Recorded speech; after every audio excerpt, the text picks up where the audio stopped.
Welcome back to another video of the series. तो जैसे कि हम बात कर रहे हैं इन्वेस्टमेंट स्ट्रेटजीज के बारे में, तो आज हम जो है एक और पैरामीटर डिस्कस करेंगे जो कि काफ़ी इंपॉर्टेंट है, जिसमें जैसा हम अब तक समझ रहे हैं, हमने काफ़ी सारे पैरामीटर्स जो है अब तक कवर करे हैं कि किस तरह से हमें टीम हो गया, आइडिया हो गया, उसी के साथ हाइप, न्यूज़, ऐसे ऐसे पैरामीटर्स जो हमने कवर करे।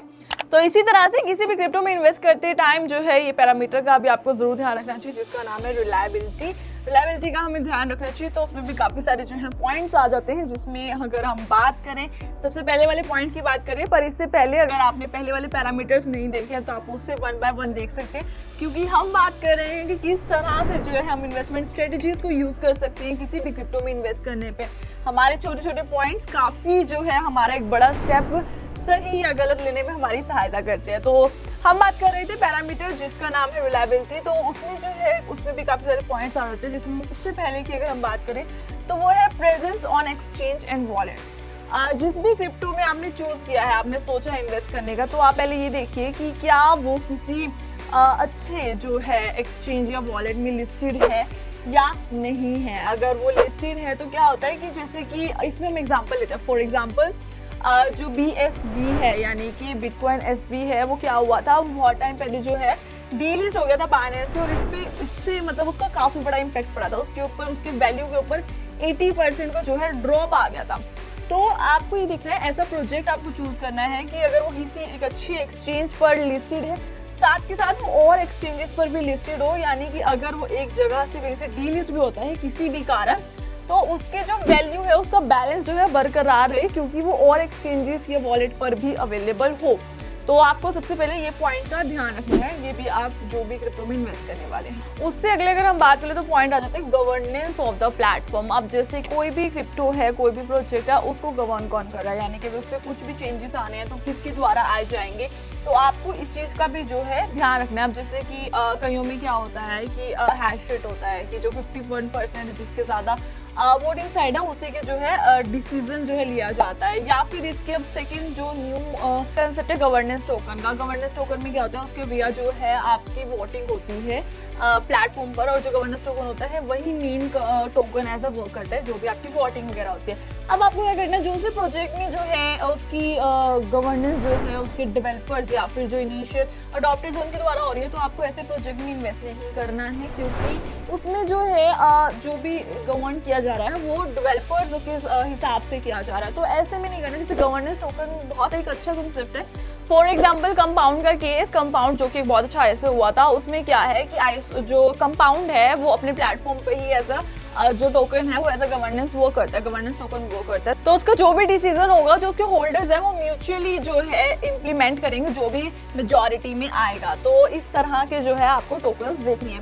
उसके अलावा अगर हम नेक्स्ट पॉइंट की बात कर ले तो वो आ जाता है इंसेंटिफिकेशन ऑफ द लिक्विडिटी, यानी कि अगर आप किसी भी टोकन को जो है काफ़ी टाइम तक होल्ड करके रखते हैं, तो आपको ये देखना है कि आपको उस पर क्या इंसेंटिव मिल रहा है। यानी कि अगर आप लंबे समय तक किसी भी प्रोजेक्ट के टोकन को, किसी भी क्रिप्टो करेंसी को होल्ड करके रखते हो, तो आपको इसमें देखना है कि आपको जो है इंसेंटिव मिल रहा है नहीं मिल रहा है। जैसे इसमें बहुत अच्छा एग्जांपल है टेजोस का। टेजोस जब आया था वो सीधा टॉप 20 में है क्रिप्टो करेंसीज में आ गया था। ऐसा क्यों?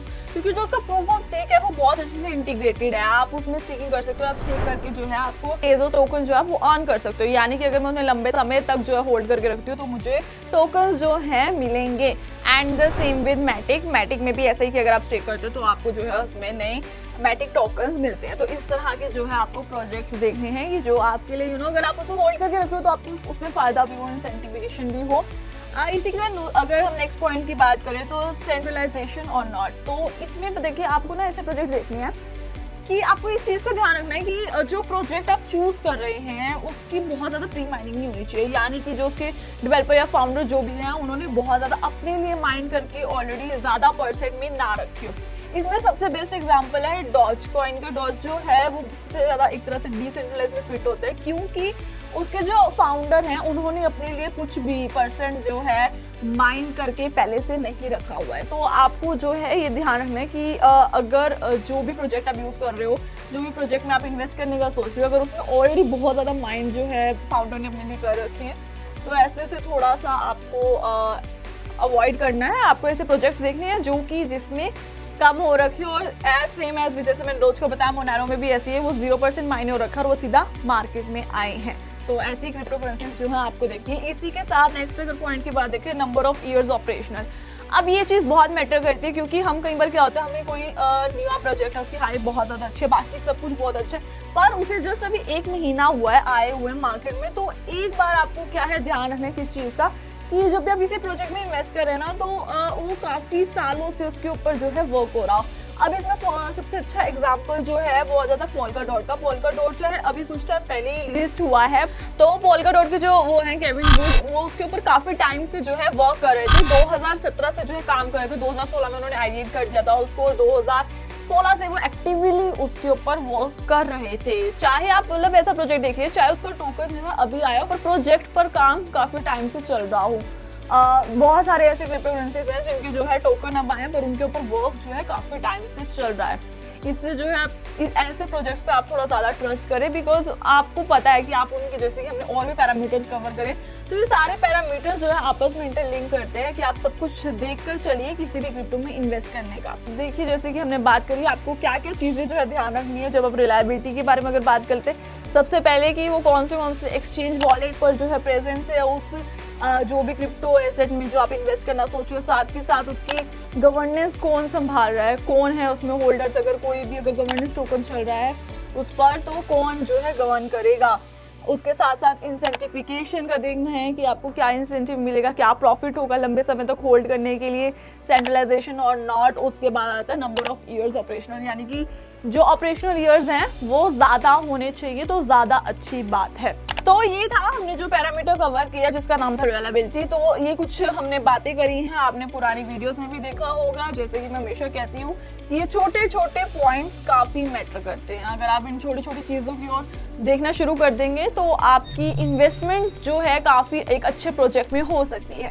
बाकी अभी हम ऐसी और बहुत सारी बातें करने वाले बाइंग स्ट्रेटेजी के बारे में, तो आप उसको ज़रूर देखिए क्योंकि जब भी हम क्या क्या स्ट्रेटेजीज जो हैं हम अप्लाई कर सकते हैं जब हम किसी भी क्रिप्टो को बाय कर रहे हैं। तो ये भी बहुत इंपॉर्टेंट टॉपिक है, वो पर हम डिस्कस करेंगे हमारी नेक्स्ट वीडियो में। तो आप जुड़े रहिए, जैसा कि आपको पता ही है कि हमारी वीडियोस कब कब आती हैं। तो मिलते हैं अब हम नेक्स्ट वीडियो में।